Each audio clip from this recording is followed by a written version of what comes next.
One of the cool things about doing yoga is that it helps you to be able to squat better. Squatting is an important yoga pose. And in the 1890s, if you could squat, you could have land in Oklahoma. They were called squatters. And all you had to do was uh, you get in your stagecoach and they have a big ribbon and they put you all in this line and they fired a shotgun and blast off. Off you went into the Oklahoma prairies to squat and claim your territory. Having claimed your territory, it was yours. Now, so many analogies, so many metaphors today. So sometimes moods squat inside of us. They, uh, the gun was fired and a bunch of moods went racing into the planes of our consciousness and decided to squat. Some moods, cheerfulness, optimism, joy, eagerness, anticipation, gratitude, those sorts of moods, we love that those squatted in us. But some other moods, not so much. Depression, jealousy, fear, agitation, neur- neurotic worry, just these various moods. And moods obviously exist on a scale, on a spectrum.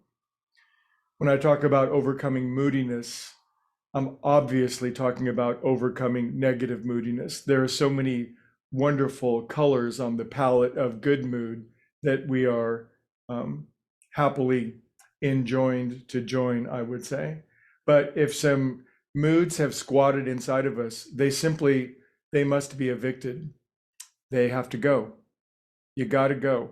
One of my best friends, some of you know him, longtime yoga student of mine, nicest guy in the world. He's a lawyer, nicest guy in the world, except he's an eviction lawyer. And he's the nicest guy in the world, except when it comes to evicting people and, you know, old people and people that have run out of money and out they go on the street. And it's very tough. And so the reason I bring this up is this is a harsh analogy, and please take it in the spirit that it's delivered. These all have to do with states of consciousness. Please remember that I'm talking about states of consciousness, and within us, we have every conceivable state of consciousness and every personality. So in the movie Patton, George C. Scott, who won the Academy Award, he was a tough son of a gun and not a pleasant person. And in that movie, there's a famous scene where he slaps around a patient who has war trauma, and he gets in super extra big trouble for doing that.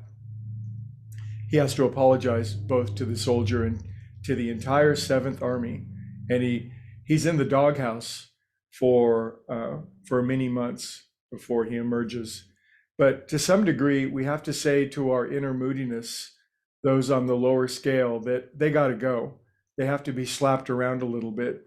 And so we conclude the discussion of moodiness this week with this inner disciplinarian, this inner toughness inside of us, where we simply will observe when our emotions have dipped, and we will not let them, we won't let them stand in the way of what needs to be done, what our goals, dreams, and destinies are. We won't be feelings oriented. We won't let where we're going and what we're up to in the world be waylaid or shanghaied. It's probably not a politically correct term anymore. I apologize. Um, by bad moods. And so we don't have to do this.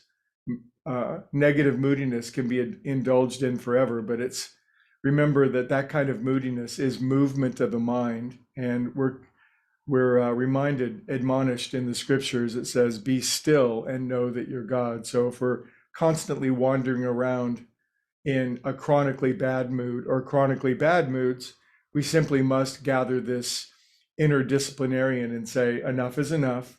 You're evicted. You cannot live rent free inside of my consciousness anymore, and aim at something better. If we do this consistently enough and stay stable in our meditation, moodiness will be cauterized from our psyche and from our soul. And then we'll certainly enjoy different moods. We don't want to be in one mood all the time, but the primary underlying mood that will be stable and present inside of all of us and accessible at absolutely any moment will be peace of mind. That's the primary fundamental mood that is the mood of the universe, is perfect peace. A great spiritual master on his way out said, "Peace I have and peace I give to you."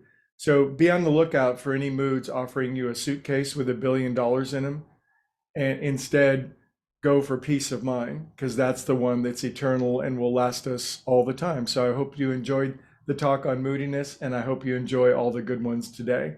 I'll see you all tomorrow and we can talk about it.